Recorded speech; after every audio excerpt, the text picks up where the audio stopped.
switch on this.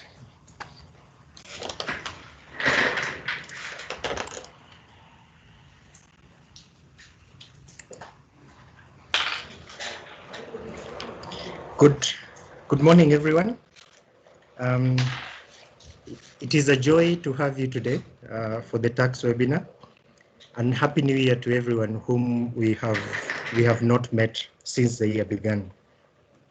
It has been an interesting time for the taxman and for the government in various perspectives, but it has been a pain to the citizens of this country, and not only this economy that has been affected, but the economy world over.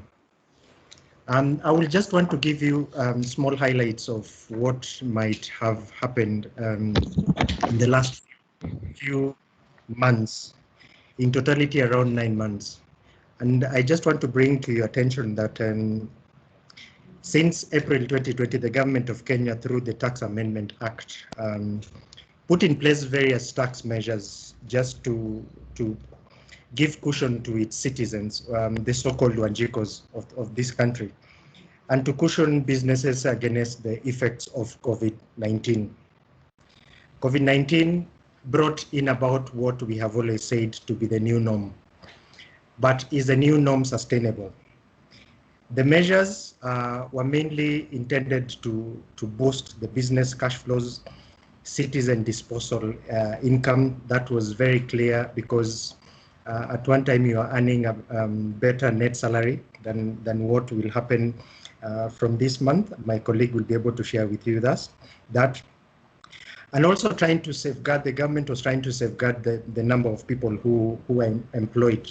So safeguarding employment losses and trying to offer also attractive investment environment to those in business and to all taxpayers. But unfortunately, the government has been talking on one side and doing completely opposite on the other side. However, there is still uncertainty in regards to COVID-19 and the desire for the government to raise revenue. In as much as the government wants to safeguard, Wanjiko wants to safeguard a certain business investment, they also need to raise revenue. We've been getting a lot of backlash from the World Bank simply because we've been borrowing to pay loans, which does not really help. It is a typical scenario of what is happening with most of us, where we borrow from Tala to pay Mshwari, and we borrow from Mkopa to pay something else. So through the Tax Amendments Act, I'll share with you a few details in the next few minutes. Further proposals were made. We had Finance Act, and we had Tax Amendment Law number 2, which came in November. And it is against this backdrop that Grant Thornton is organizing this tax webinar today, just to discuss with you the major changes that came into effect on 1st of January 2021, and their impact on business and their impact on your pocket. And the discussion will revolve around minimum tax, digital tax, employment taxes, changes in corporate taxes, and changes in VAT. If I can just take you through probably what I can call the state of the economy in the last 10 or so months. As I had already alluded, several relief measures and reversals have happened. In April, we had the Tax Law Amendment Act, which came into place, which brought in reduced corp tax and PAYE rates.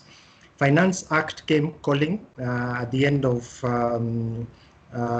April. It was put for public participation, and then it became an act on 1st of July 2020. Budget, of course, was read in June, and a few changes again were introduced.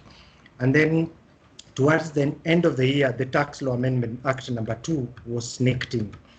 But looking at those 9 months, you'll realize that despite the government intending to cushion the common mwananchi, Treasury, I'll just share with you a heading that was in the newspaper last week. The domestic taxes, the domestic debt really increased because the government had a reduction of tax collection because of the number of businesses which were not doing well and everything. You will remember that they have companies which have totally scaled down their operations in terms of reducing the number of staff. Advertisements have gone down, meaning revenue loss to newspapers and radio and TV. And companies have really struggled to do what we call payroll management. And the new norm, as I talked about, is working from home, which has a great impact on landlords of office space.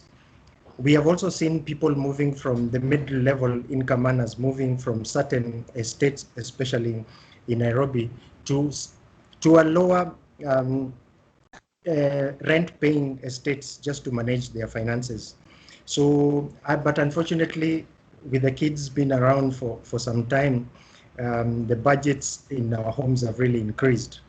I was talking to one of my friends in one of the leading supermarkets and saying, despite the COVID, they have had one of the best business environment in 2020. Insurance cancellations have hit 5.3 billion on COVID-19. Very many pension holders actually withdrew their money. Insurance covers were cancelled, and which is a blow to the insurance sector. The worst hit, among others, has been hotel and tourism sector. And you'll realize that most of our hotels are really depending on the tourists, foreign tourists, and even local tourists in the last few years. But because of restriction of movement, hotels have really suffered. And tourism is actually on its knees. And despite the government coming up with a 7.2 stimulus package in April, there's been a very low uptake of the stimulus package because no one wants to take a loan to add above an existing loan. And with an inability to pay the loan uptake on the stimulus package, because the stimulus package is not actually a grant, but a loan. And they felt like it will not be wise to take a loan and you're not assured of sustainability of the business. So the stimulus package, because of the bleak outlook of the sector, has actually not been to what the government expected the taxpayers or the business people in that particular sector to go for it. People have lost jobs. At one point, the numbers were ranging between 1.5 and 2 million, and those are the ones we know. And I can imagine that the supply chain which is affected when 1.5 people or even 2 million people lose their jobs, it is not easy. But even within that space, that time, business, politics has reigned. We are not here to talk about politics, but you cannot separate the economy. You cannot separate the economy with politics. And it is because of that and the need to enhance investment and just to support the existing tax obligation of the government that eventually we had a very bold statement from the Cabinet Secretary Treasury that the government is finally broke. And I'm happy that they are currently negotiating with our friendly donors just to make sure that we suspend the payment of our taxes, of our loans, so that we can put our house in order. But what is happening in reality? In as much as government thinks things have turned to the better, and that's why they reintroduced these taxes on 1st of January 2020, and the sentiment that was shared was that the economy has started improving. Maybe this economy is only improving from the government perspective because there's no money to pay doctors' allowances, but we have money has been set aside to sustain a referendum. Again, it begs a question from Wanjiko: where are we getting money for referendum, which is not our core interest at the moment, but we cannot offer the basics to the doctors who treat us, and especially to those who cannot afford private consultation and only need to depend on government hospital. It has not been easy for them. There is lack of documented tax policy in this country. Treasury and KRA has been insisting there is one, but when we challenge them, even at ISPAC level, just to produce a tax policy for a review, they said it is a private and confidential document. This cannot happen. We cannot have a tax policy which is not meant for the public, but for the use of the government as and when they deem it right for them to use it. So this leaves every taxpayer at the mercy of government in power, where they are at liberty to increase or fluctuate tax rates when and feel it is right for them. It has also been very difficult for investors because they cannot be able to plan for taxes. Remember, when you're doing your budget, you also need to know in April, how much am I likely to pay for cash flow purposes? Today, people in business, be it businesses, owners or individuals, have always known that in April, June, September and December, for those who have December year ending, we have to plan a certain cash flow for tax purpose. But with the introduction of certain taxes like minimum tax and TOT, as my colleagues are going to share with you, you'll realize that some of these expenses will now become a monthly form of expense and not quarterly as it was before. It has not been easy, again, even for the retail sector. Remember, ShopRite closed down. Nakumatt is a story, painful story for those who are owed by Nakumatt. Uchumi, not sure where Uchumi stands, but I don't think there's any person who can supply Uchumi as we speak today. Again, one of the leading supermarkets whom we thought the gurus in that market, that is Tuskys, has been closing their outlets left, right, center, with the latest one being Nakuru last week, where the staff could be seen crying, the pain in them, the efforts they have put, the years they have put in Nakumatt. Norfolk just closed its doors, and who could imagine Norfolk could close down? Airlines have been suffering. We saw even last week, staff of KQ will again undergo a 30% salary decrease. Silverstone just went like that, and we've never seen. And what really pains is that whenever tax laws are introduced, the government asks stakeholders to put in submissions to the Department of Finance and National Planning. But a most unfortunate thing, even if you look at the submissions which were put in the last bill, that is Tax Law Amendment number 2 bill of 2020, 90% of the submissions were not allowed. And also, this is an opportunity the government took to go against the wishes of everyone and introduce new POI rates, which were not even in the finance bill, in the Tax Law Amendment Bill number 2. So that gives a perception that submissions made to this department and even to Parliament are only done to fulfill the requirements of the PFM Act and also the requirements of our Constitution, which is not right in the first place. Lastly, just to look at others, what the actually government thinks about the economy is that the economy is resilient and has bounced back. So welcome to 2021. We are going to charge you more for all the income that you earn just because the economy has bounced back. This is again as a backdrop of findings by various economists that it will take time for an economy like ours, even our GDP, to bounce back. So it will be a struggle in 2021 and going forward, and no one really knows when we are going to recover from the effects of COVID-19. In December, KRA were very proud, and even me, I will be proud, that they were able to collect 166 billion in form of taxes. But the question is, will this be sustainable? Putting in mind that the reason why they might have collected 166 billion in form of taxes is because most of the importations which were done earlier in the year were actually delayed, and movement of ships only started happening when COVID-19 measures were relaxed in different sea spaces. So you'll find out that most of the imports actually landed towards the last quarter of the year, which for government is quarter two, but for an individual last quarter of the year, November, December. And that's why probably most of these taxes, the reason why the taxes really increased. New taxes have been introduced, and we will share with you in the last few minutes, next few minutes. And lastly, good news. Is it good news or not good news to you?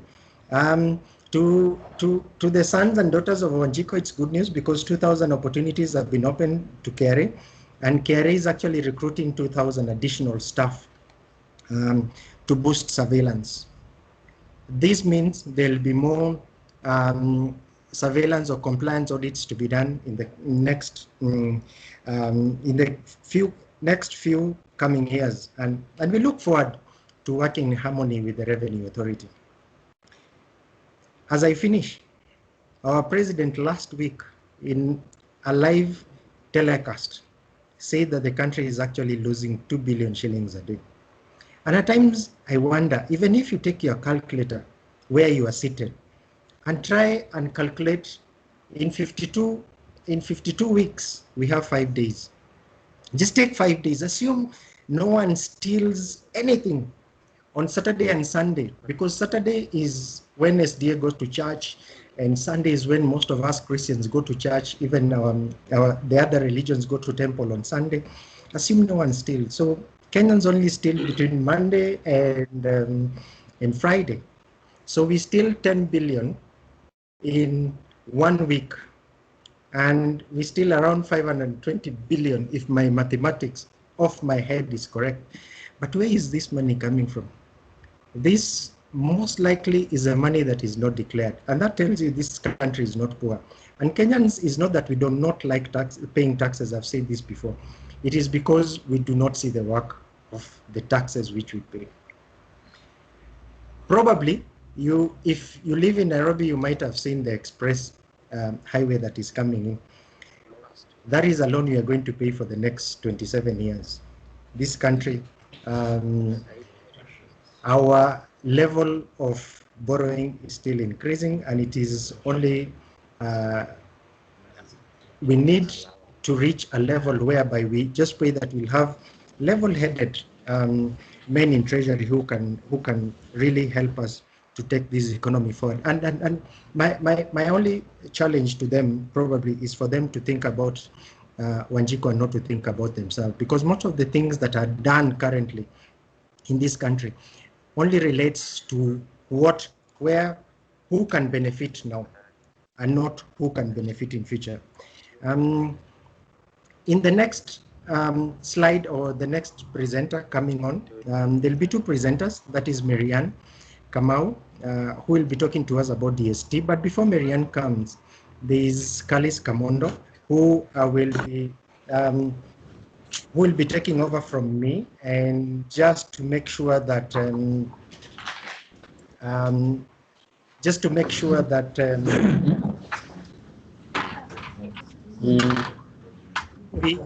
we know what's going on. It is important for you to know that the taxes which Kalis is going to talk about are already in place. So sit down, relax. Let's hear what Kalis has to share with us.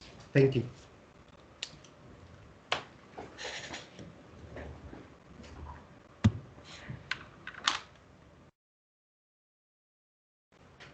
Thank you so much, Samuel, for such an introduction.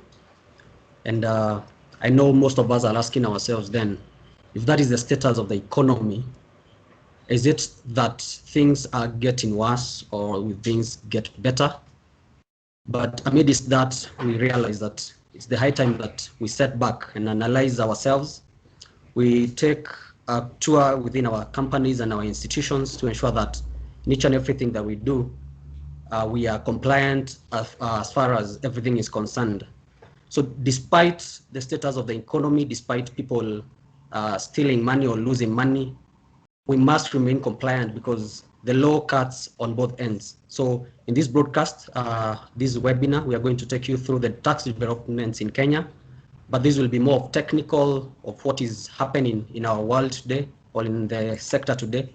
And noting that the KRA have continued to bring up their surveillance and to ensure that everybody is brought on board in terms of their tax matters.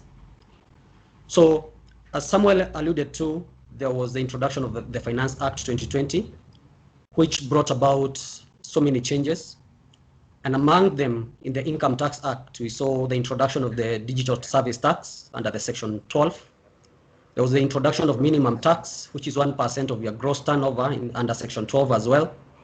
We found some changes in the residential rental income tax, increasing from the 144,000 per month to 288 in Section 6A of the Income Tax Act.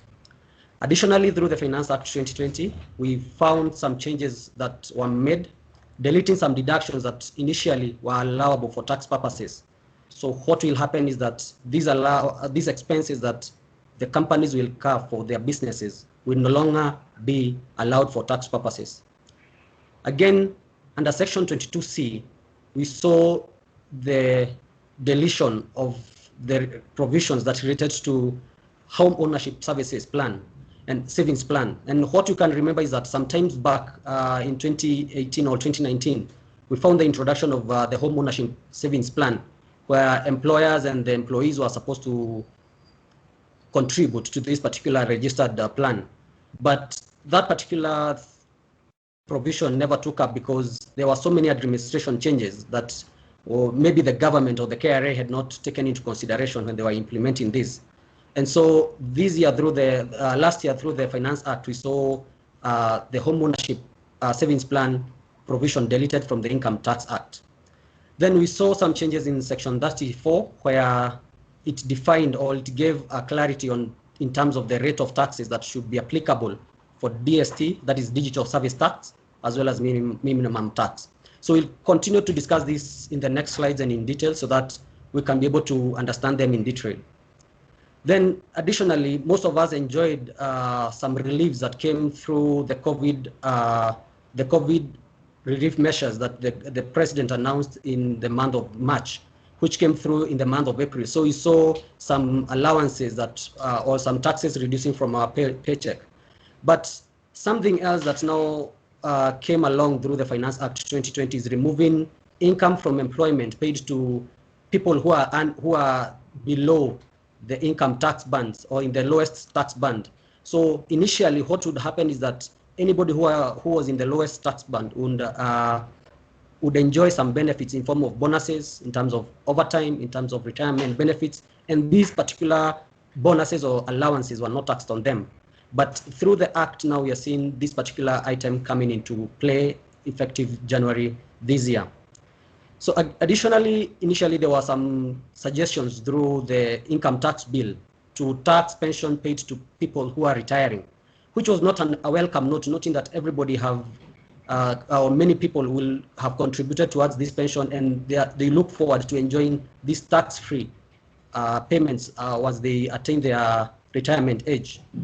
But good news is that the same was exempted from tax and it never went through. So anybody who will be receiving their monthly pensions above the age of 65 years will not be taxed for that.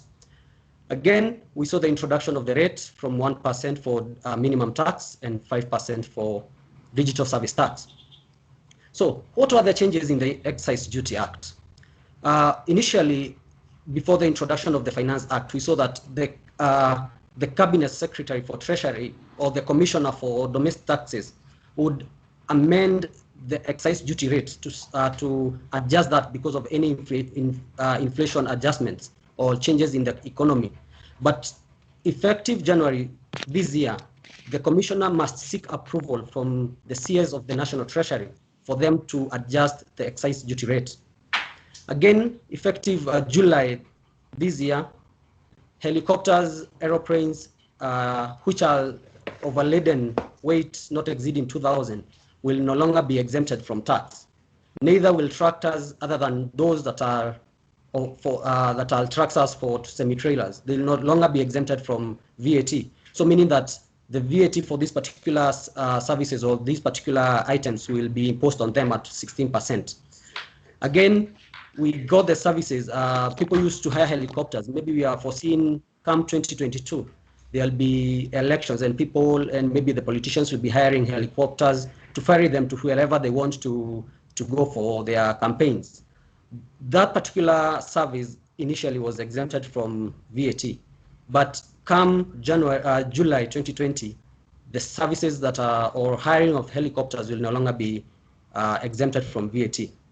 Additionally, something that will hit most of us, if not all of us, is the liquefied petroleum gas, which initially was zero rated, but effective July of this year, LPG will be now standard rated.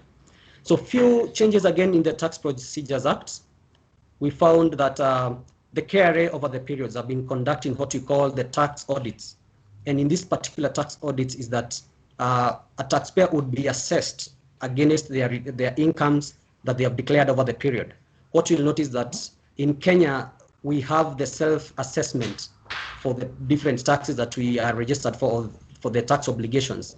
So the KRA would come at a particular point to ensure that they assess you whether you've been declaring your taxes correctly.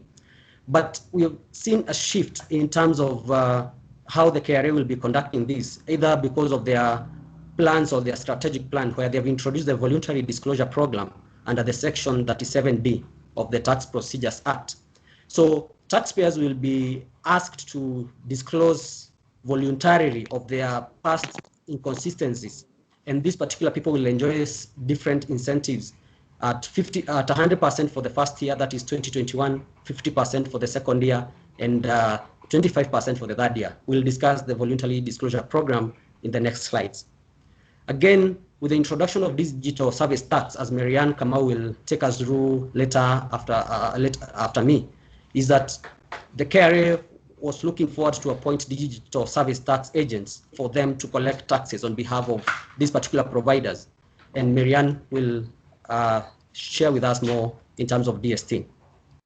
So over and above the Finance Act that came into force on 1st July, there was the Tax Law number 2, Tax Law Amendment Act number 2, that was assented to in November of last year. And what changes did we see in this particular act? Number one, under the Income Tax Act, we saw the rectification of the narration of the minimum tax. There was a problem, or there was a misspelling in terms of how the minimum tax should be accounted for vis-a-vis the installment taxes that companies pay. So initially they had said that if your minimum tax is lower, higher than your installment tax, then we account for installment taxes.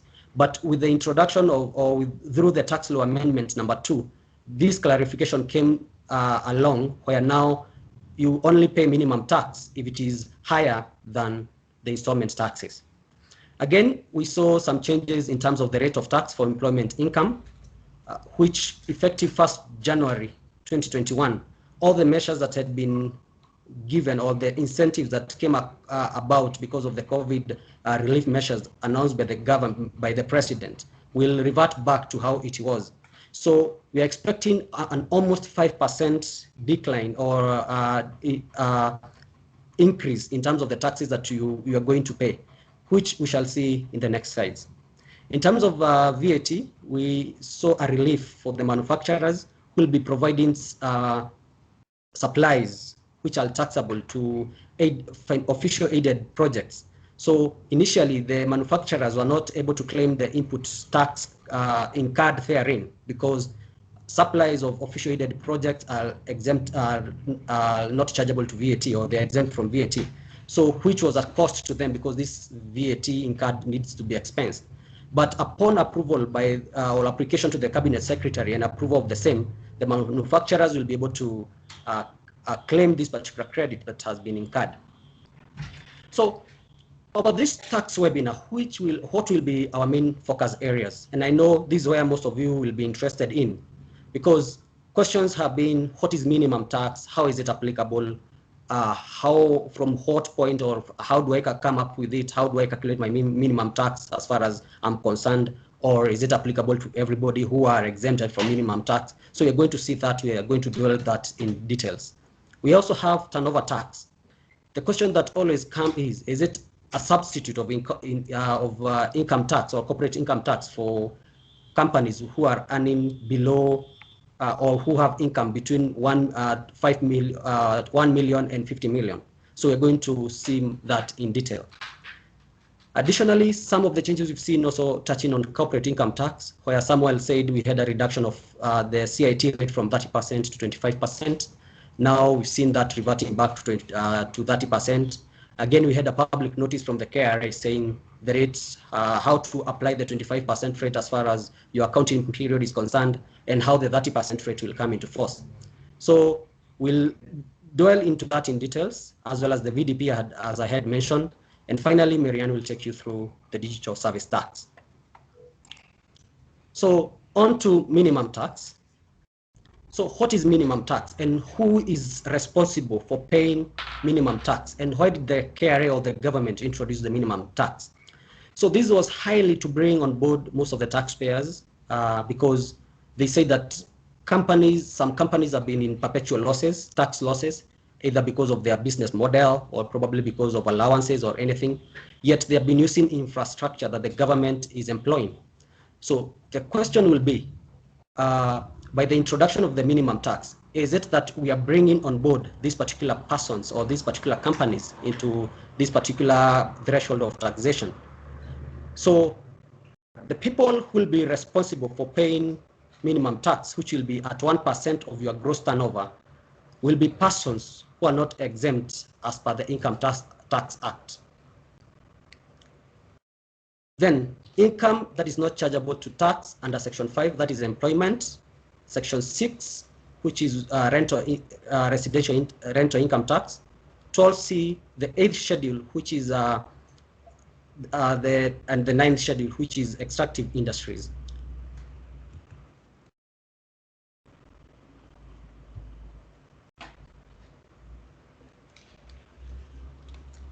Kindly allow us 1 minute. We just need to sort out the sound issue. Just 1 minute.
You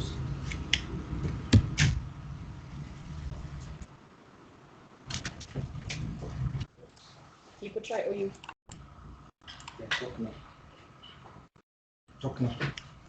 So sorry for that hitches on technology, but happy we are back. We'll pick up from where we stopped.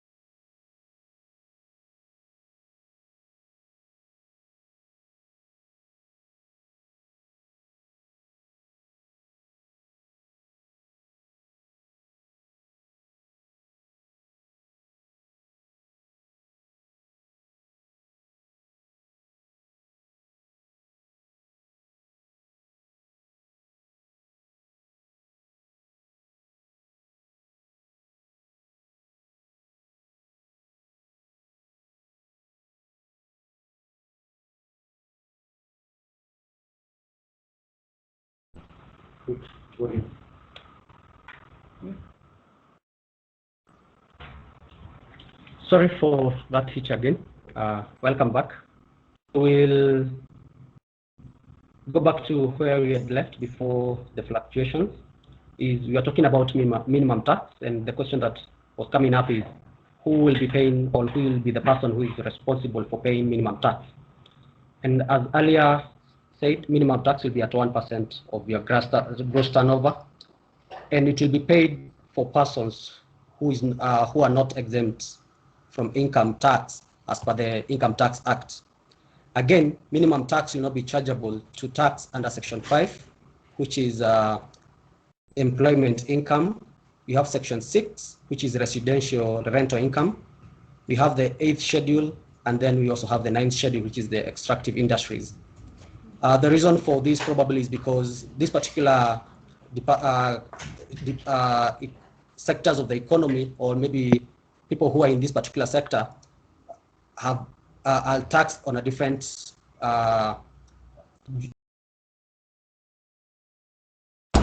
The number two is that minimum tax will be payable if installment tax that particular person who is chargeable to minimum tax is lower than the minimum tax. What do we mean by this? When you compute your income or your income for that particular period, you either calculate your installments based on a prior year basis or based on a current year basis. So when you realize that 1% of your gross turnover is more than the installment tax that was either to be that it was payable either by using the prior year basis or the current year basis, then you will be liable to pay your minimum tax. So minimum tax again will be assessed on a current year basis, effective from 1st January, because by the introduction of the minimum tax, this particular tax was effective from 1st January. So there is always that question, or the question that was coming to us is this 31st December, will they be required to account for minimum tax? So the answer that we have for you is that the moment, since minimum tax is effective from 1st January 2021, you'll assess your installment taxes either based on a prior basis or on a current year basis. Then you assess your income from 1st January to the point that you're paying your first installment tax. Then if your installment tax is lower than minimum tax, then you'll be in the bracket of minimum tax. If your minimum tax is higher than the installment tax payable, then your installment tax will be paid for that particular period. Noting that installment tax is payable on the 4th, the 6th, the 9th, and the 12th month if you're in the business, and the 9th month if you're the first installment for 75% is payable on the 9th month if you're in the farming industry, and the last installment, the second installment, is payable on the 12th month if you're in the farming sector. So again, minimum tax will also be payable for people who are also exempted from installment taxes. We find that in the Income Tax Act, there are people or their incomes that are not subject to installment tax. Either probably, number one, your tax chargeable for that particular year of income is less than 40,000. So in that particular case, you'll not be subject to installment tax. But with the introduction of minimum tax, whether you're exempt from installment tax or not, you'll be liable for minimum tax. So what are the emerging issues that are coming up as far as the minimum tax is concerned? Is number one, most companies in Kenya operate on margins. So you'll find that your revenue line up there in your financial statements will be very huge, but the same is offset against your cost of sales. Take an example for people who are in the manufacturing industry. So their cost of production, their cost of sales, their direct costs will be bulked together to form their cost of sales. But the minimum tax will be chargeable to their gross revenue. So you'll find that it will bring about a cash flow hit to most of the companies because most of them operate on margins. Then number two, the question that we are asking ourselves and which we are telling our clients that you need to seek professional advice on is, what about for the first installment you find that you're in the minimum tax bracket or regime, then come the second installment, when you are paying your second installment, you find that you're in the installment tax regime. So what will happen at the very end of the year? So the law was not clear by the introduction of the minimum tax. It was not clear in terms of this. But since we can benchmark against other countries and other jurisdictions which also have the minimum tax, then we are able to provide you with professional advice in terms of, or we can give you what we call the globally accepted practice that you can assume for this particular case. The other question that we'll see when we come to an example of a minimum tax, what will happen to the advanced tax and withholding taxes that these particular companies have already paid? Or maybe for them that are in the professional management sector, the withholding tax credits that have been withheld from them, will it be offset against what you've assessed yourself as 1% on gross turnover or the minimum tax? Will you be able to offset against what has been withheld from your end? Then reading through the minimum tax, there was no inclusion of the 12th month because it said that it is payable on the 4th, the 6th, the 9th, and the 12th month. So when you are analyzing your minimum tax for the 12th month, remember you don't have the total records for the 12th month. So whereas installment tax gave room for payment of balance of tax, what will happen for the 12th month as far as minimum tax is concerned? So the law is still not clear on this, which we are seeking KRA to elaborate on this and to give clear guidelines on the same. Additionally, another quick question that was coming up is, what is the definition of gross turnover? What about other incomes that companies realize from their normal businesses? Will it be subject to minimum tax? So will you take all your receipts that you call income, whether they are in line of your business or it's other incomes? Then one of the challenges that we felt that minimum tax did not take into consideration, whereas the government is okay increasing the tax base because there are people who are in tax losses. We understand there are other companies, or in practice, there are other companies which are in tax losses because of either allowances that they have claimed over the period. So the government has given you an incentive on one end for you to claim tax allowances, either 50% on investment deductions, but on the other end, they are punishing you for being in losses and trying to onboard you, yet it's the same government that has given you these particular incentives. Again, we also have companies that have been in perpetual losses, and so they have been in also tax losses because of their business model. So the question we are asking ourselves, and the question that we are posing back to the KRA is, what will happen for the tax losses? Because what we realize is that before you pay your taxes, you need to offset against any tax losses that you've suffered in the prior year. So the question will be, what will happen with these tax losses that you've suffered over that period? So this is a tax that, in terms of administration, the KRA has not come out clearly in terms of how it should be applied and what will happen in the different instances. Putting in mind again is that minimum tax is a final tax. So the moment you pay this particular tax, you'll not be able to recover. Unlike where we had installment taxes, where if you have any overpayment, then you will be liable for a refund for the tax that has been overpaid according to the relevant sections in the Tax Procedures Act. So there are some critical issues that the KRA needs to address that are coming up because of the minimum tax regime. And we hope that before companies assess themselves, we are having the September year ends assessing themselves against the minimum tax because the installment tax was due by 20th of this month. So it's good that the KRA comes out clear to clarify on these particular matters. So taking an example of a company with a gross turnover of 50 million, Then they have expenses, both the cost of sales as well as other expenses amounting to 36 million. So what will be chargeable to tax after taking into consideration the allowances that are given for the different sections is 5 million, where 30% of my 5 million is 1.5 million. So when you're assessing yourself, when paying the first installment, which should be paid in 4 installments, you take the 1.5 million and divide it by 4. So you'll find that in the first installment for this particular company, the amount payable should be 375,000.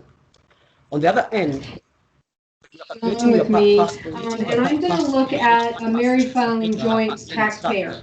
So if you go down to the married filing, this was a position not for a whole year, but for the 4 months between January and April, then the minimum tax will be 1% of your gross turnover, which is 500,000. This is for a client that is assessing themselves on a current year basis. So whereas you could take the withholding credits of 200,000 and offset against the first installments to pay 175. The question that we ask ourselves, when you assess yourself under the minimum tax, because in this particular case, the minimum tax is higher than the first installment, will you take into consideration the 200,000 that has already been withheld from you? So there are so many questions that are arising, which we hope that the KRA will be able to come out clear. And again, we're also lobbying with the KRA and seeking approvals and decisions from KRA so that everything becomes clear for all the taxpayers. So under the minimum tax regime, we are seeing some issues in terms of implementation, noting that the KRA also have not given guidelines whether the iTax module will also be enhanced to incorporate this as a separate tax, or it will be together, or it will be payable together with the installment taxes. So we don't know whether the KRA will enhance the system, but we are waiting and we are seeking the different directions from the KRA to ensure that when you come to us as your tax advisors, we're able to advise you accordingly. So we'll jump into our next area of focus, which is now turnover tax. So what is turnover tax? Is it a substitute for corporate income tax for companies who are earning between 1 million and 50 million? So turnover tax is a tax that was introduced to take care of companies that are earning between 1 million and 50 million. So initially we saw the turnover tax aligned to the VAT Act, where anybody who was whose income or the revenue was above 5 million, turnover tax will only apply for people who are not charging VAT.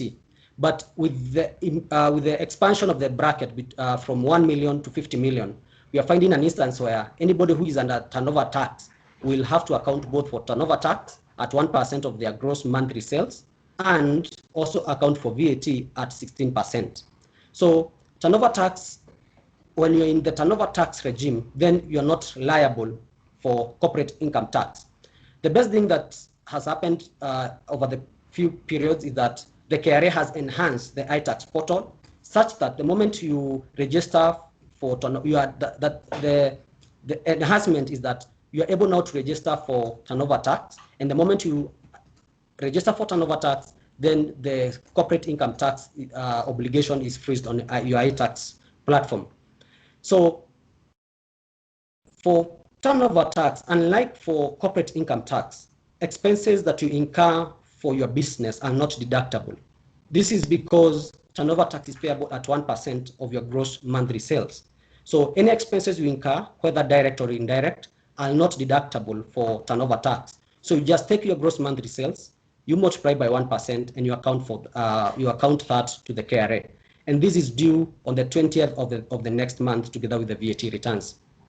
Again, turnover tax is a final tax, so the moment you account for turnover tax, you'll not be required to account for any other income tax as far as your income is concerned.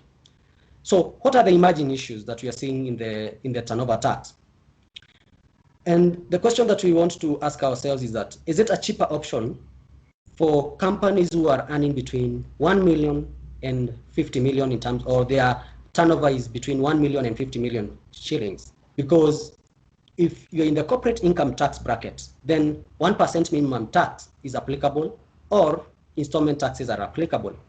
If you're now in the turnover tax, the rate has been reduced from 3% to 1%. So which is your cheaper option? Is it You're being in the turnover tax if you're in the 1 million to 50 million tax bracket, or do you need to continue in the corporate income tax bracket? So it's something that maybe you need to set back and analyze your business if you fall within this particular threshold, and seek professional advice in terms of analyzing your business and knowing how your business operates, to see, because at any given time, nobody wants to pay taxes. We want to pay as minimum tax as possible. So it's good to take back and rethink and see which option suits you best. Is it the corporate income tax at 30%, or is it the turnover tax at 1%? So on to the next tax obligation, which is corporate income tax. And some of the recent changes that has happened is from April 2020, we saw the introduction of the 25% rate as a relief, or what they call the COVID measures. So over the period, or over the whole year, the law was not clear because they only talked of the 25% corporate income tax. But this was made clear with the tax law amendment number 2, which said that 25% or the 30% rate that will start in 1st January 2021 will be applicable for income that has been earned from 1st January. However, we understand that the law cannot be applied retrospectively. As such, the KRA had to come out clearly in terms of how do we apply the 25% and the 30% corporate income tax rate, because we found there are companies whose accounting period is within that particular, is falling between the 30% threshold as well as the 25% tax threshold. So we found so much hassle with the KRA, majorly for the junior ends on 31st December when we were trying to file their returns, because the KRA were not clear. When you read the corporate income tax, it talks of the corporate income tax rates for an year of income. So by the time we were filing the returns by the 31st December, most of the junior ends had a problem filing their returns. So some decided, because the rate was not enhanced or the template had not been changed, so the rate was still at 30%. So for them that filed their returns at 30%, they got the defaulter notices. So, and again, those who opted to file at 25% could not be able to file their returns. So meaning that they got defaulter notices for not filing their return.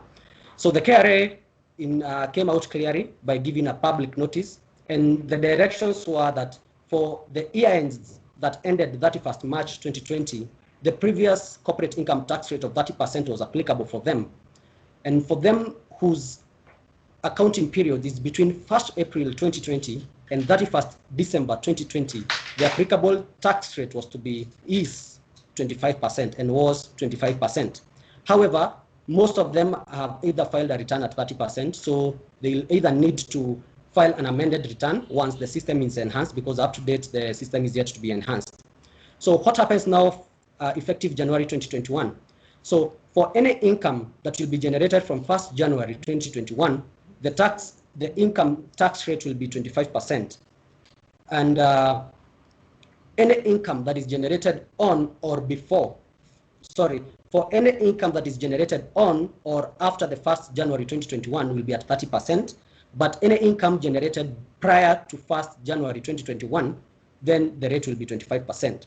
So there is one assumption that the KRA are making in this particular case, because in most instances, you'll find that income does not accrue, or it is not generated equally over the period. So the moment that they tell us to account for income at 25% for anything before January 1st, and anything after January 1st, 30%, they are assuming that this particular income is accruing proportionately over the period. So again, they have not also enhanced the system, so we are not able to file the returns for years that are ending either by 30th June, the August year ends, and the September year ends, which is due by the end of this month. So other changes that came about is deleting some deductions which were allowable for tax purposes under Section 15. So we'll see, as we had given out a tax alert earlier to our clients, is that some of these deductions were deleted from the provisions of the law. But the question is, they were deleted from deductions allowable for tax purposes, but they were not included as deductions not allowable for tax purposes. Because when you go through section 15, you'll find there are deductions that are allowable for tax purposes, and there are deductions that are not allowable for tax purposes. So deleting some deductions under the allowable provisions and not inserting them in the not allowable provisions gives a question whether we'll purely disallow these particular expenses for tax purposes.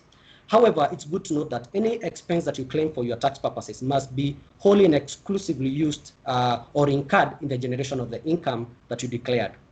So we also saw some changes in the capital allowances, whereas the government is saying that the business is back to normal as at 1st January 2021, and they are reverting back, or they are withdrawing the COVID relief measures that they are given. We only saw them reducing taking back the tax rate from 25% to 30%. But what about the capital allowances that were reduced from, take an example of investment deduction that was reduced from 100% to 50%. We never saw a change in that. So this goes to most of these unions that we are in, the professional unions and the different that we subscribe to.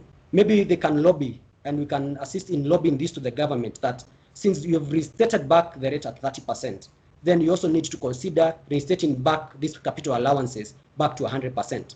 But again, this will take us back to the minimum tax. You've given me capital allowances at 100%, so in that particular year of income, I am in a tax loss, and I'm supposed to account for minimum tax at 1% of my gross turnover. So it's a challenging time for the economy. It's a challenging time, but at any given time, we are supposed to remain compliant as far as all these taxes are concerned. So as I had talked about, these are some of the changes these are some of the deductions that were deleted from expenses allowable for tax purposes: any entrance fee or subscription to a trade association, expenses relating to floating of shares in the stock exchange where there is no additional capital that is being raised, and any subscriptions paid by an employer on behalf of an employee. So the question will arise when you take probably an example of the professional bodies that we are in. Maybe for a partner in a professional firm needs to have some licenses for them to be able to practice. So the question that will come up is, then will these particular subscriptions be allowable for tax purposes? So it's good that you assess yourself, you assess your expenses that you're incurring in terms of generation of income, and seek professional advice as far as these particular expenses are concerned, to ensure that you are not found non-compliant. So the second item that we look at over and above the turnover tax is the residential rental income tax. This is income which is accrued or derived in Kenya from for the use or occupation of a residential property.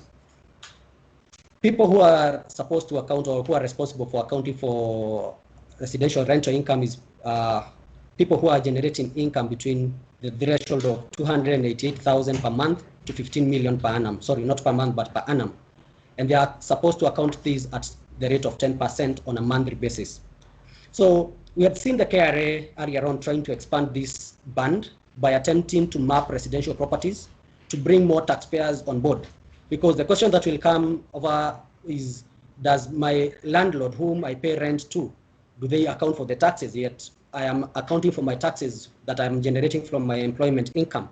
So we saw a flop in terms of this mapping, and I don't know whether the KRA will again try to map the residential properties more, so that at least they can bring more taxpayers on board for them to be able to generate more income and meet the necessary targets.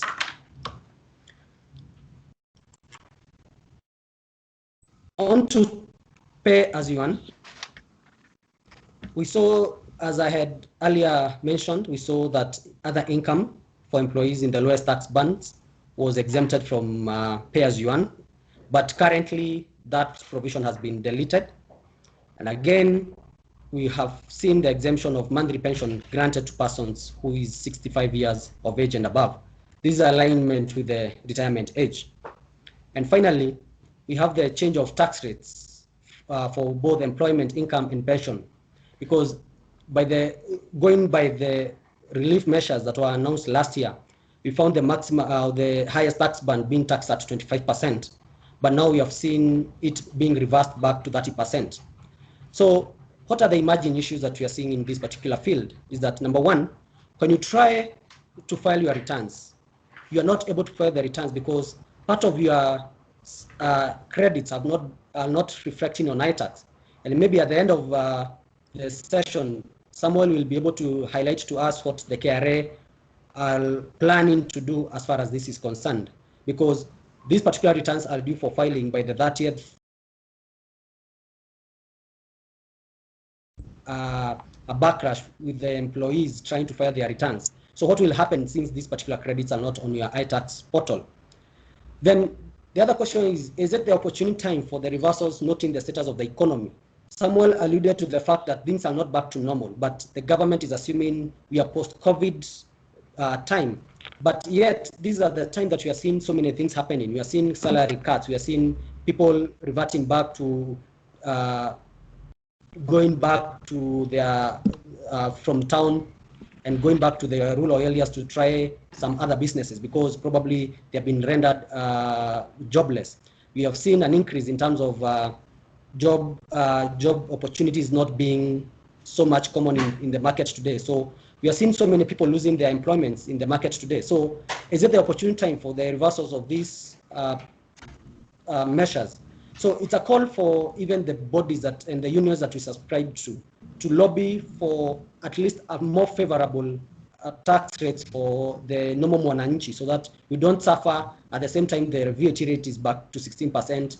Companies are suffering. Incomes is there are not much income. Take an example of the tourism sector that Samuel alluded to, and this made me to think of an article that was written by one of my colleagues, Mr. Peter Gesheru.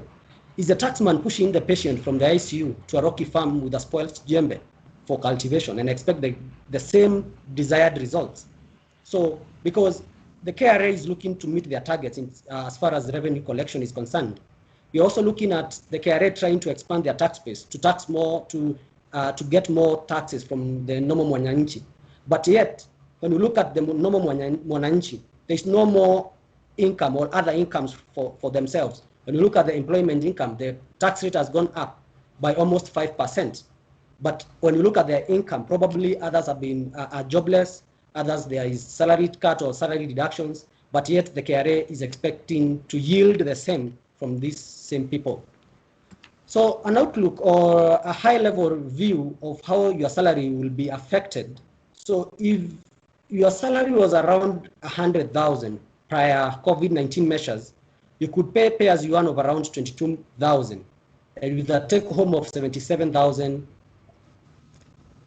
But once the measures were announced, we found that the net payee that will be that you'll be paying is 16,000. So there was a difference of around 5,000 or so, noting that the relief was increased from 1,400 to 2,400 per month.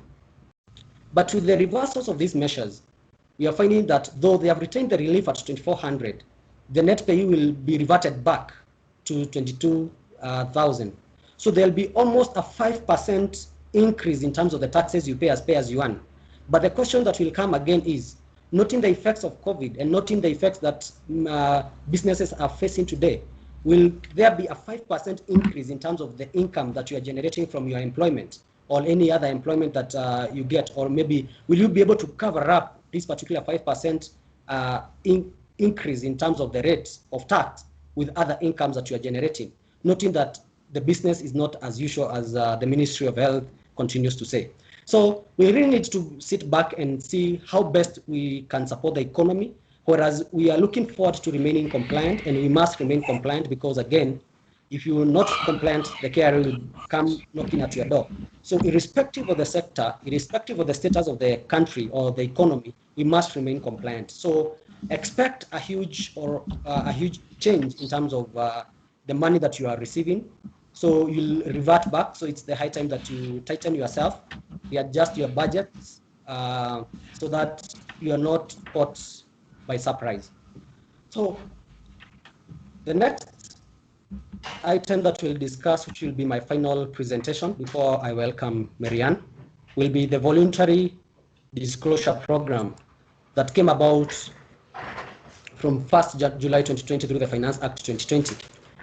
So what is VDP and how will it apply?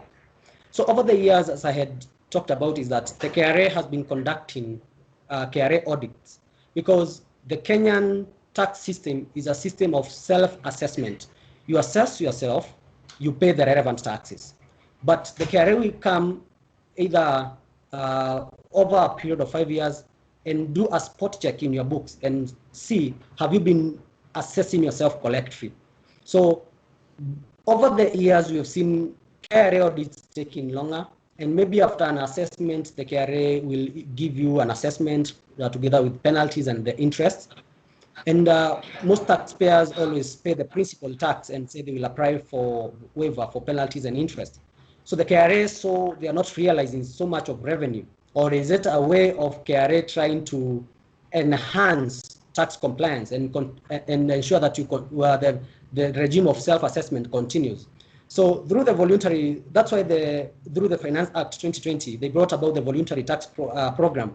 So this way a taxpayer will assess himself or herself or themselves for the last 5 years and disclose any inconsistencies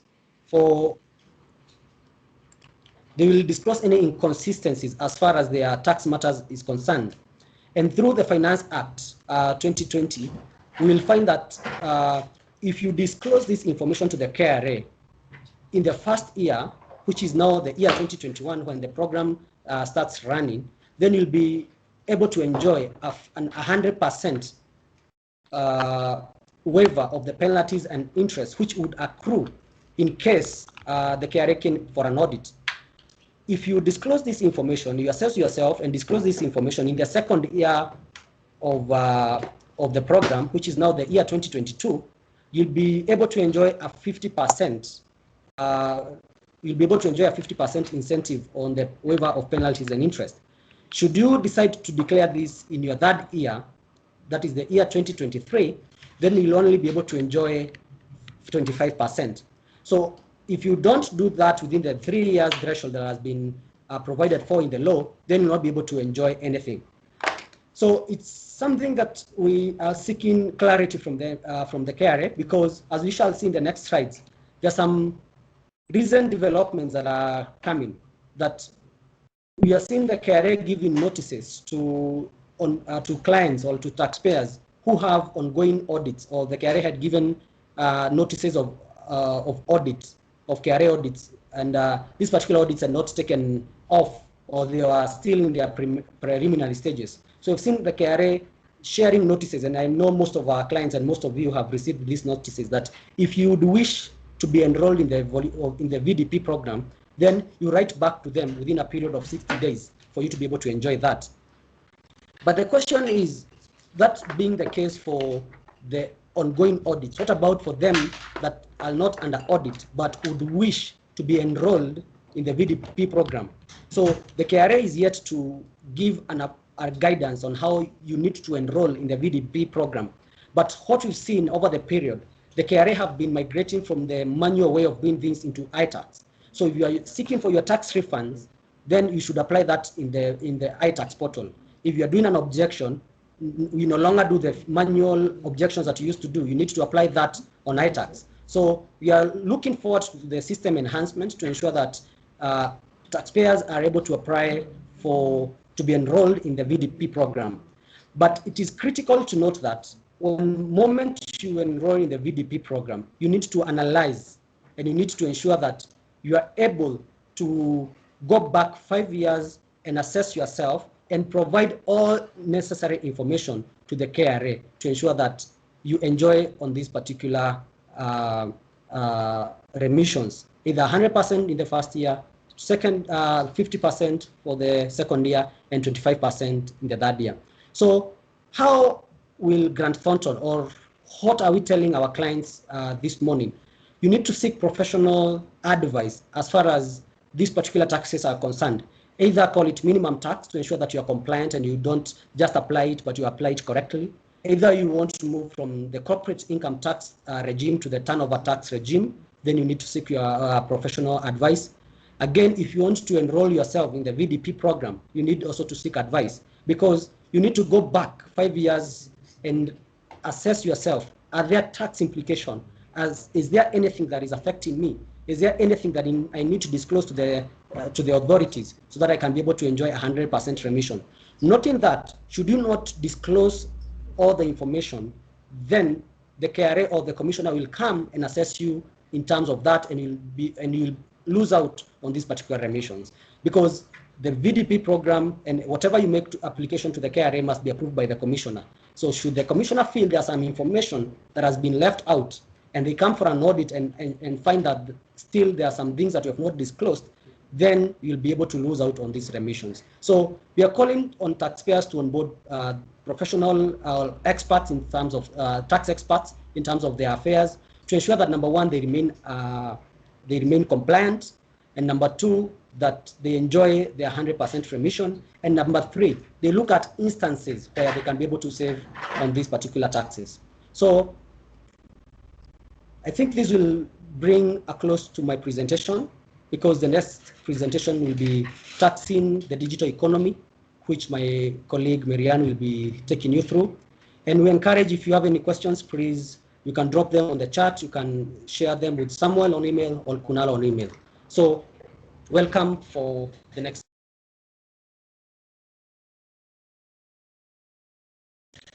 Thank you, Kalis. Good morning, everyone. My name is Kamau Marianne. I'll be taking you through digital service tax, taxing the digital economy.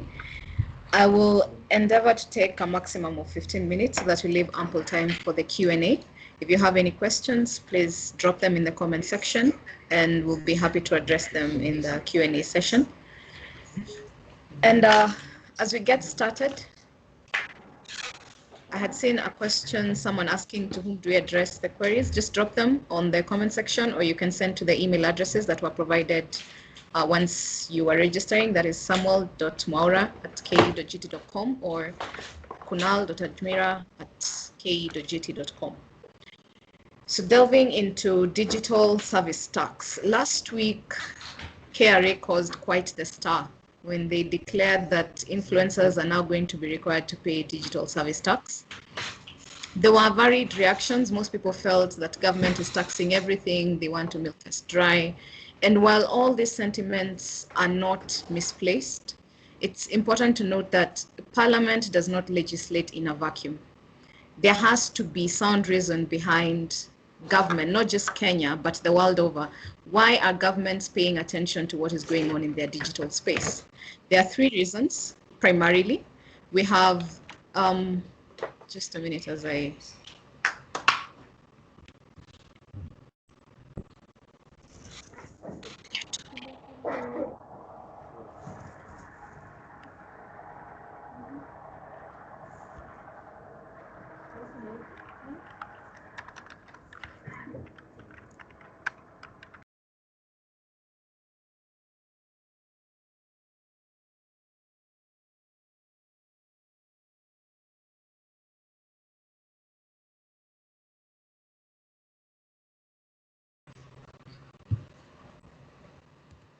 Sorry, I realized my slides were not visible to you.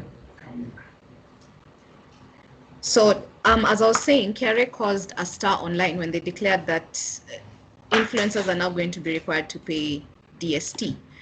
And one of the primary reasons why DST is important, or it has been introduced, not just here in Kenya, but the world over, is, for example, this training, without even going too far. If we were to switch on our cameras right now, there's someone who is on the road, there's someone who's in the kitchen, there's someone who is waiting outside an office to be attended to, there's someone who's in Mombasa, another person could be in Eldoret, while I am seated at Avocado Towers.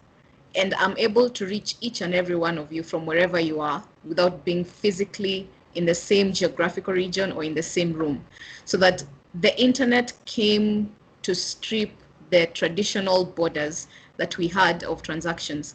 Previously, say 5 years ago, if I wanted to buy goods for resale from China, I had to travel to China. Right now, I can just log on to Shopify, create an online store, and the goods are drop shipped to Uganda, to Kenya, to Tanzania, so that it has become that much more convenient for people to do business. But with the stripping away of the physical borders, there's a high risk that revenue is going to be lost in terms of government collection, because the legislators who drafted the Income Tax Act way back when could not contemplate that there's a scenario where if I need to do my monthly shopping, I don't have to leave the house. If I want my prescription filled out, I don't have to leave the house. But right now, these things are a reality. And this was actually brought to the fore with COVID-19. If you attended any of our trainings in 2019, going backwards, you had to join us at one of the top conference facilities here in Westlands or Nairobi in general. But right now, you're able to receive this service from us without coming to where we are. So that in this convenience, there's a lot of revenue that is likely to slip through the government's fingers. So they want to be able to net this income that is being traded from one person to another, one country to another. They want to be able to know who is trading in that space.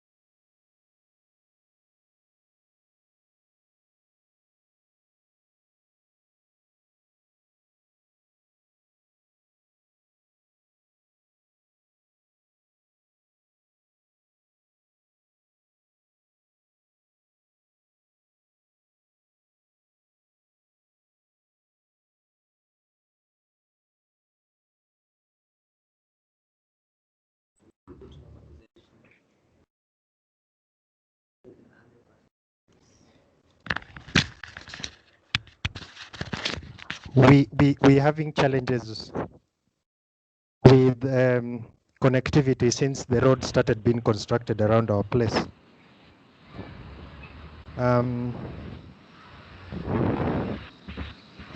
It keeps on fluctuating. We're having a major challenge, but in 1 minute we'll be back as she plans to finish her presentation.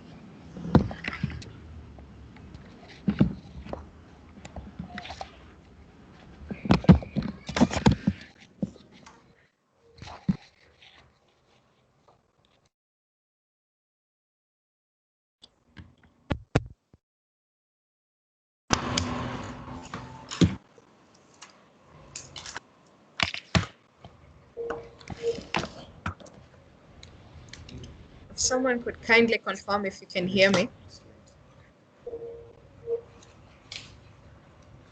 Yeah, we can hear you, Marianne. Are you able to hear me? Yes, yes. All right, thank you. So as I was saying, one of the reasons why government is adopting DST as an equalization tool, a good example would be Shopify and Jumia. Shopify is a non-resident company for purposes of tax here in Kenya. Video insurance.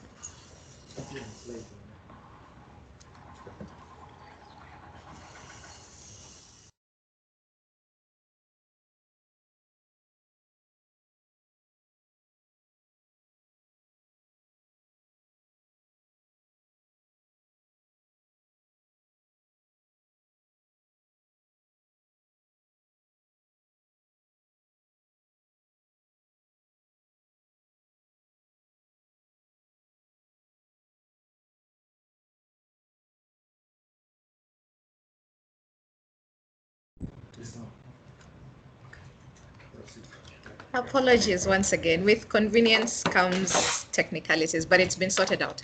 So as I was saying, Shopify is doing practically the same thing that Jumia does, but Shopify is not resident for tax purposes. So that I could log on to Shopify and create an online store where I'm able to buy goods from China or negotiate a deal with a Chinese manufacturer to drop ship the goods to a location here in Kenya or outside Kenya.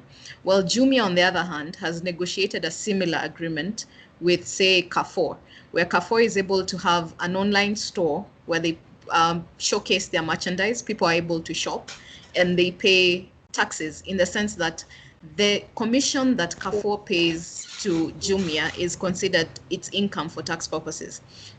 so that Jumia will pay corporation tax on that income. However, the commission that I will pay or the subscription fee that I will pay to Shopify is not going to be subjected to tax because Shopify is not resident for tax purposes. So KRA is saying we need to equalize the playing field or level the playing field. Whether or not it actually achieves the intended goal of equalizing the playing field is something that you can debate. But if you look at it from a simplistic point of view, the fact that Shopify is now going to be roped in to pay taxes is considered a win for KRA at least. Maybe not for Jumia, but for KRA, that they will have that 1.5 additional income is a win for them. So basing these three issues, which are not exhaustive, on why it is important for DST to be applied on the digital economy, we're going to look at what is digital service tax. A digital service tax is a tax that is imposed on a person who provides or facilitates provision of a service. I have bolded the term service because DST or digital service tax does not apply to goods. So that if you're supplying goods, DST does not apply to you, even if you're supplying those goods online. The other key point to note when you're trying to demystify DST and how it applies to you is that DST is going to apply to a service that is supplied through a digital platform. I'll give you an example. Grant Thornton has a website. If you log on to our website, we offer an array of services. We've got tax services, we've got advisory, we've got audit, we have HR consulting, business processing, and payroll services. Say you're looking for tax advisory services. You want a tax computation done for your company. If you log on and you click on the contact us, you'll send your query, which will be received on our end, and it'll be redirected to Samuel Maura, who is our head of tax. Samuel is likely to respond to you and say, kindly visit us at Avocado Towers, where we will be able to understand your needs and serve you. That is scenario one. Scenario two, you log on to our website, you're prompted to clock in your query, which in this case is you require tax computation services. You're asked to upload your books, the trial balance, the general ledgers, and the financial statements. We respond to you 2 weeks later by sending you a draft tax computation to your email. In scenario two, you're not required to come to us physically, but in scenario one, we are using our website as a waiting bay, where we receive clients through the website or we receive your queries, and then we proceed to take the transaction offline. But in scenario two, the transaction is completed from start to finish. It is done online. So scenario two would be captured by DST to the extent that it is a service which has been rendered through a digital platform. The other key thing to remember when it comes to DST is that you must offer that service to a user who's located in Kenya. So if going back again to scenario two of Grant Thornton and the website, if we are offering a service to someone in Uganda who wants a tax computation done for compliance with the Ugandan Revenue Authority, if that person is in Uganda, the service is being rendered to them with regards to their company in Uganda, and the payment is coming from Uganda. Even though it is a service which has been offered through a digital platform, it shall not attract DST to the extent that it is not offered to a user who is located in Kenya. So the three things to remember about DST, it must be in relation to a service. That service must be rendered through a digital platform, and it must be rendered to a user who is located in Kenya. We're going to quickly look at which or who is affected by the digital service tax. The first person, and possibly the people who are targeted by KRA, are the people who are providing downloadable digital content. This is the YouTubes and the influencers who are operating on YouTube or in Instagram for live streaming. There's Facebook Live. So that in the case of YouTube, YouTube has a principle where they say if you have 1,000 subscribers and you have over 4,000 watch hours accumulated over a period of 12 months, then you can be able to monetize your video. The reason they have a threshold for 1,000 subscribers and 4,000 watch hours is so that they're able to mine data. they'll be able to know that if you're logged on to this YouTube channel, this is what you're discussing, this is what you're interested in, this is what you're likely to purchase. So what YouTube does is take that data and go say to a corporate, for example, Glovo. I'm sure anytime you're on YouTube and you're trying to watch a video, you see a pop-up of a Glovo ad. Sometimes you're able to skip the ad, sometimes you're not able to. So what YouTube does is they tell Glovo, we can give you targeted marketing, targeted to the extent that we know people who are likely to use delivery services. How do they know this? Because they've been able to mine data on people using the YouTube channel. For those 4,000 watch hours, they're able to know these people, these people spend this amount of time looking for this kind of content. So Glovo is going to pay YouTube for advertising services. Now, if as a YouTube influencer, I decide to monetize my content, I'm applying to YouTube and telling them I have qualified under the policy guidelines. So I want to be able to start earning income from YouTube. YouTube will pay you an agreed amount of money. So KRA is saying for this amount of money that the influencer is earning from YouTube, they need to pay 1.5% in DST of that value. On the other hand, they're saying for this amount of money that YouTube is earning from Glovo, they need to pay us 1.5%. So that in this case, KRA has netted in 2 people who were possibly not previously subject to tax. The other service that is going to attract DST is over-the-top services. I'm sure at least 90% of the people logged onto this training either have Netflix subscription or they have StarTimes or you have Showmax. These are what are regarded as over-the-top services. Netflix has actually registered for DST in Kenya. They are leading from the front. But prior to January 2021, Netflix was able to serve, we could even take a rough estimate of 100,000 Kenyans in terms of subscription. They charged 1,200, that translates to about 120 million. This amount was not subject to tax. They were not obligated to declare it as income in Kenya, and the government was not able to deduct taxes from that income. So now KRA is saying, if Netflix is collecting 120 million, we need a slice of that pie. So you are required to remit 1.5%, that is Netflix, shall be required to remit 1.5% of the amount collected in the form of DST. The other service that shall attract DST is the sale of a license or monetization of data, howsoever collected.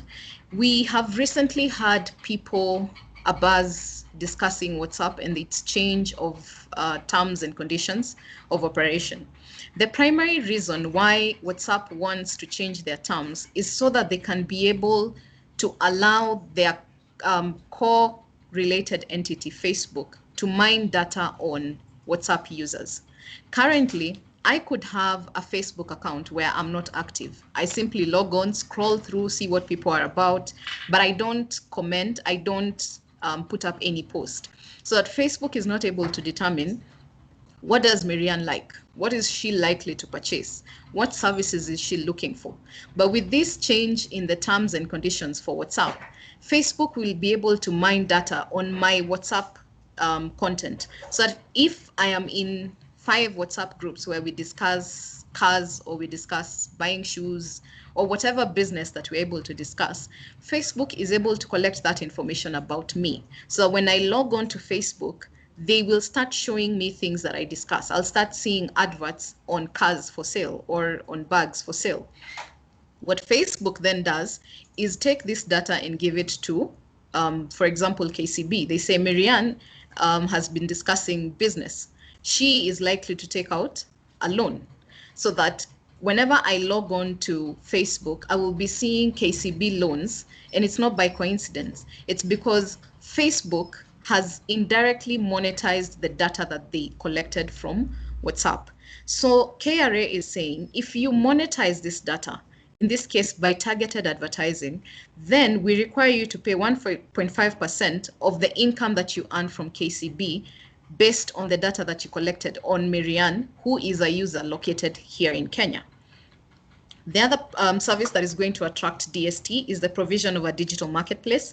These are the likes of websites. We have platforms and applications like Jumia, we have Carrefour, Maidawa. So if you're providing a space where buyers and sellers of services are able to come online, and for digital platforms, in the case of Jumia, the transaction chain where you're shopping from the Carrefour app, that is a transaction involving goods. But the transaction between Carrefour and Jumia is a transaction involving a service. Carrefour is being hosted by Jumia, so that Jumia will earn a commission and they'll be required to pay DST on it. But the amount of money that I pay for my shopping from Carrefour, that's a transaction involving goods, so that there's no DST aspect in that chain of the transaction.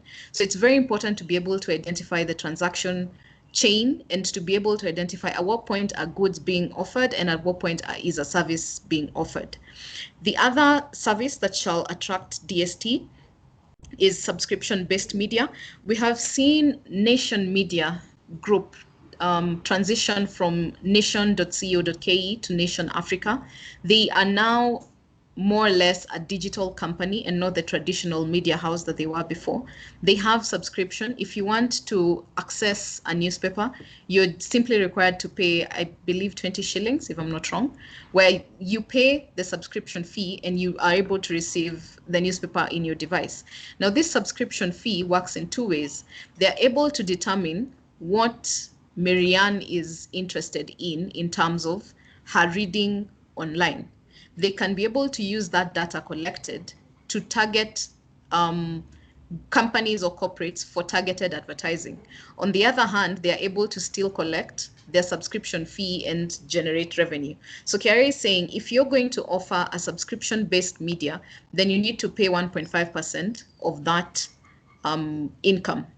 If you're going to offer targeted marketing, you're going to have to pay 1.5% of that income collected. The other example of a service that is going to be captured by DST is electronic data management. The classic example of this is Google. They have been offering Google Drive services. Previously, they called it G Suite. Now I believe it's called Google Workspace.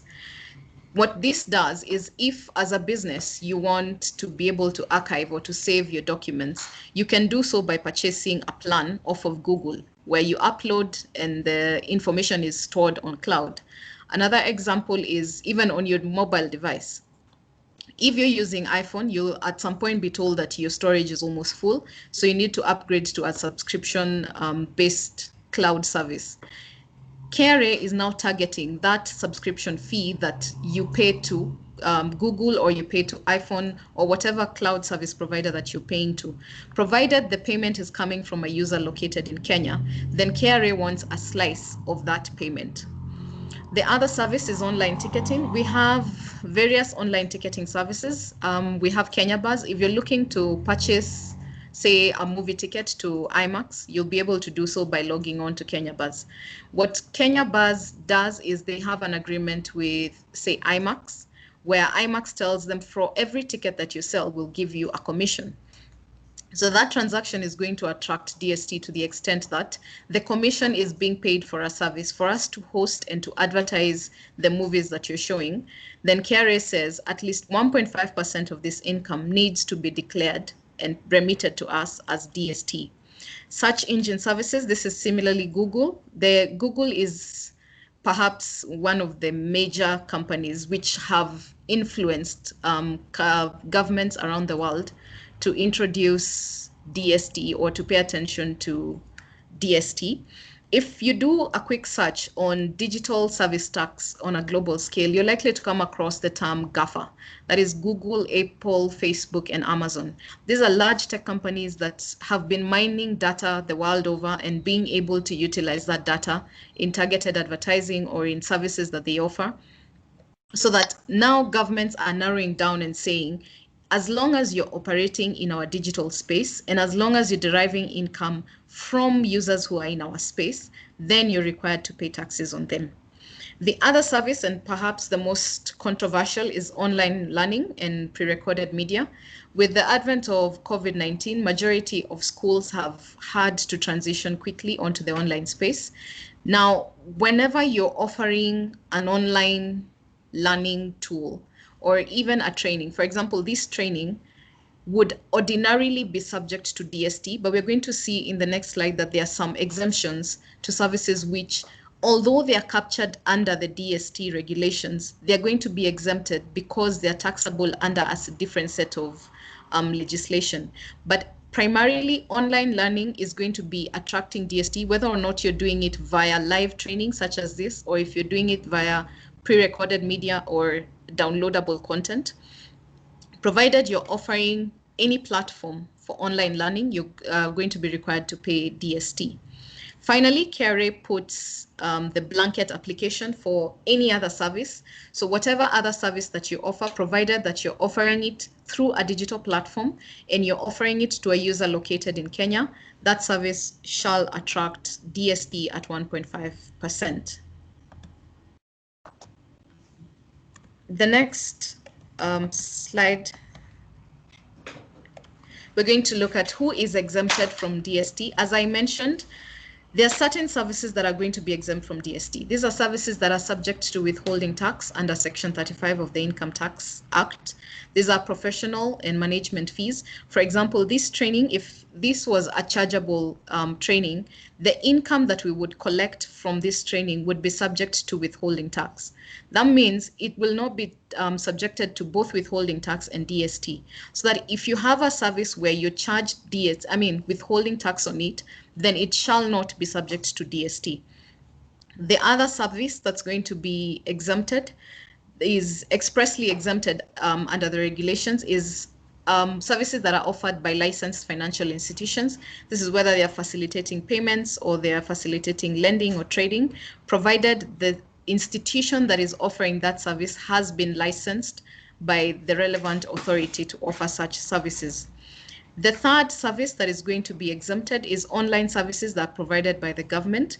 The government has been very active in migrating its service delivery to the online platform.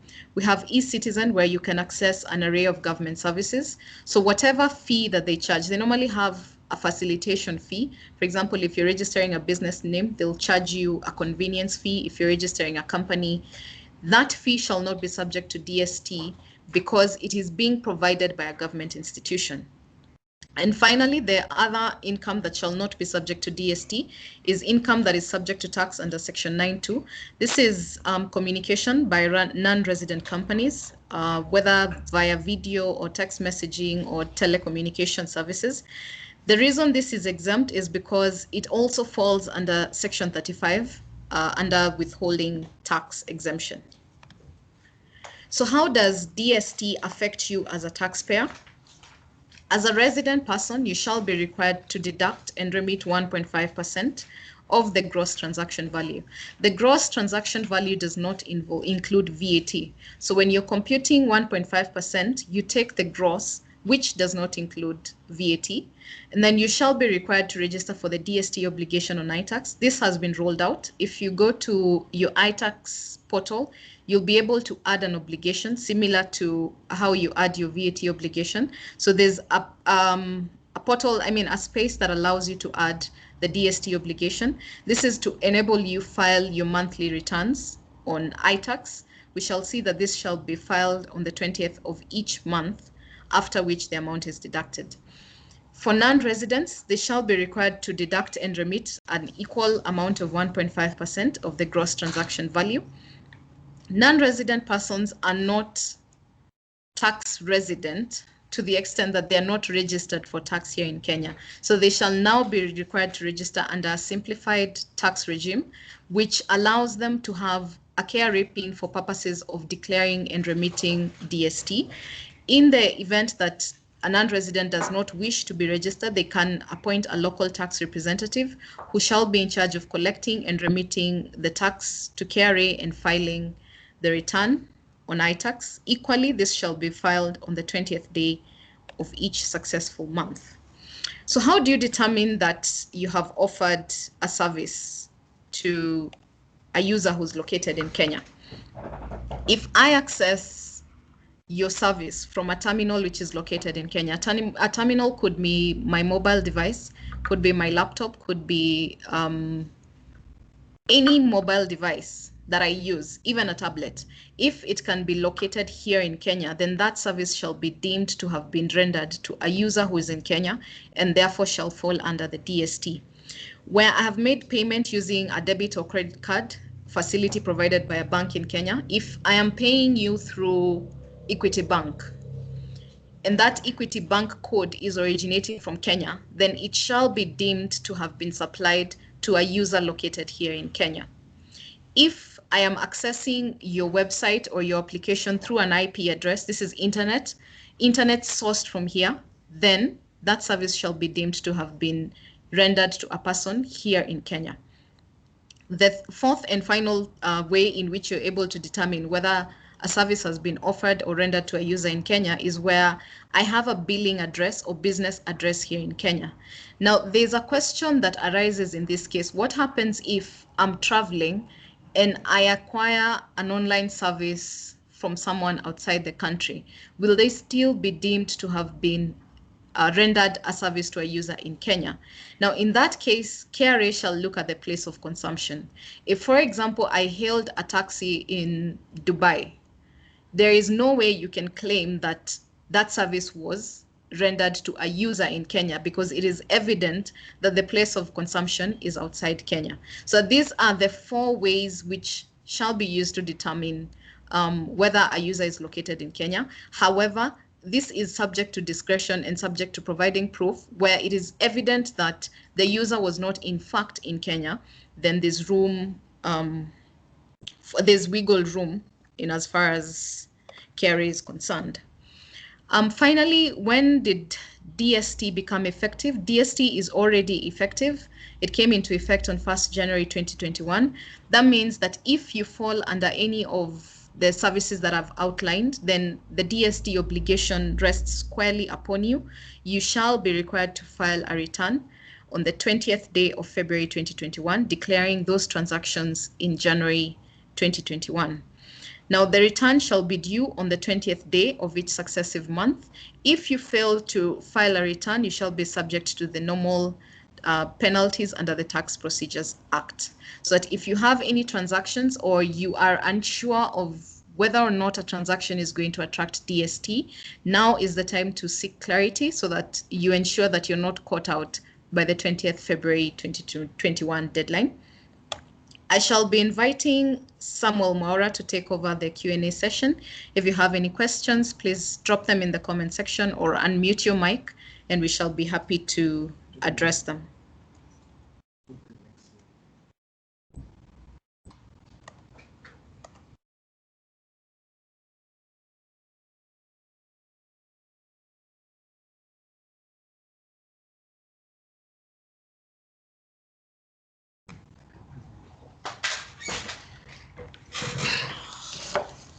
Thank you, Marianne and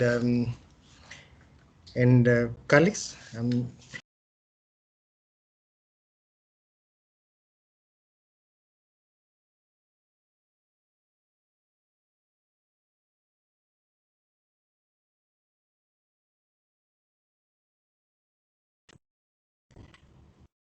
You all recall that POI rate was changed, and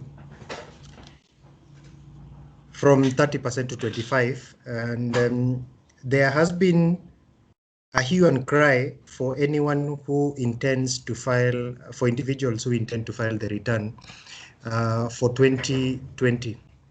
Please note 2 things, that if you intend to file the return for 2020 as an individual, please do not do so because the template is not ready. And the template is not ready. And secondly, not all credits, especially where not all credits have been loaded into your iTax profile. For instance, iTax, if you open iTax if someone opens his iTax profile, I will only see my POI credits for the month of January, February, and March, and then October, November, December. The rest are missing. After consulting KRA, and this is something they only discovered over the weekend. So this is hot news. I'm bringing to you hot news. In fact, it's called what headlines. Is that you can see on the screen, KRA has, it was, they, when I consulted them, they told me to file a self-assessment payment. I assess myself for every month that the credits are missing. So I have been able to create a payment slip of 1 shilling per month. For instance, what you're seeing on the screen is for one of the companies I'm in charge of, whereby I raised a payment slip under self-assessment of 1 shilling. And the moment I paid the 1 shilling via iTax, the credits were reflected on all the staff under the payroll of this particular company. So this is something you can do from your end. But remember, anytime you raise this payment slip and make the payment, the credit appears under Samuel as if the credit has been done today and not last year. So what really happens, KRA have given me further direction, is that they are working on the template whereby the new template which we are supposed to file our individual returns for last year will be able to capture the credit despite the date that appears on iTax. Ladies and gentlemen, we had several questions raised before, around 200, but I will not go through all of them. Most of them have been, we have gone through most of them through the presentation, but I want just to emphasize a bit of, or a few of them. That is minimum tax, final tax. Minimum tax is only final tax if you're in losses and you're not paying any form of taxes. But it can also become a sunk cost if the alternative of installment tax is minimum tax. So the amount you're supposed to pay under minimum tax is more than what you're supposed to pay under installment, then the difference becomes a sunk cost. For betting companies, some or who are represented in this presentation, KRA were clear in their last meeting I had with them that any money that has been put by the punter in your company is subject to DST. But remember, DST technically becomes a form of advanced tax. So do not be worried that this money is going to a loss. At the end of the year, when you're doing your accounts, then you're supposed to use the credit. So KRA is just trying to collect this money upfront to pay Chinese loan, to pay World Bank loan, to pay salaries of its staff through recurrent expenditure. So as you look at it, it is just a way of reintroducing. You need to manage your cash flow if you're in the business where DST will affect the way you're doing your business. Of course, technically speaking, it is unfortunate if you are a fan of Liverpool, if you are a fan of Gor Mahia, and if you're a fan of Arsenal, and you are an employee, because this is not your best month. You will end up paying more taxes this month. Arsenal always lose, no punch expected from your end, but that is becoming normal. But what we are trying to say is that it is unfortunate the government really introduces tax left, right, center without proper consultation, as I had said. And I'm just trying to look for another question. I think most of them have been answered, and those who were able to share their questions before, then we really appreciate. I think there is one here. Let me just try and find out. Most of them were DST. DST is paid on a monthly basis, not on quarterly basis, already been said. My reading is the insurance is the minimum tax does not apply to insurance companies or any other company that is involved in an industry where the government controls the retail price. That is true. But this is a transporter of petroleum product. In petroleum product itself is the one which is controlled. Transport is not controlled. So if in business of of transporting petroleum product, this does not cover you. But if you're in a business of actually dealing with petroleum, buying and selling of petroleum product, then you are covered. We will try and respond to the questions which are coming on Teams, and you can just keep on logged in the next few minutes after we close the webinar. We will try and respond to what we've not responded.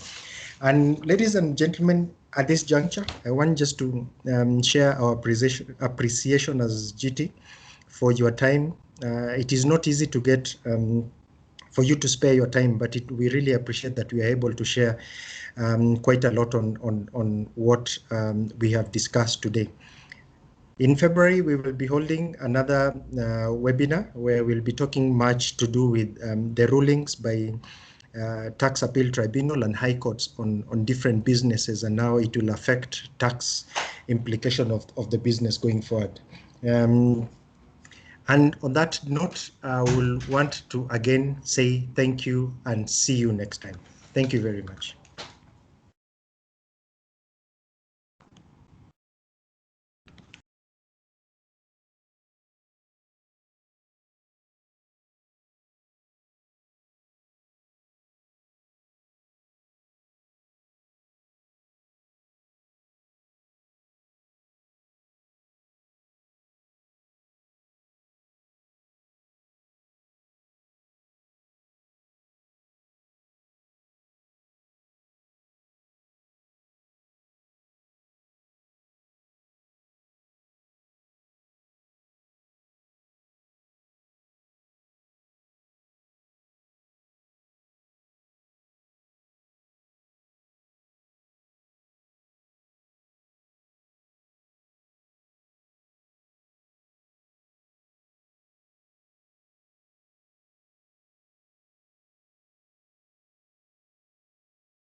Identified shops currently. So anywhere in Kenya utapata.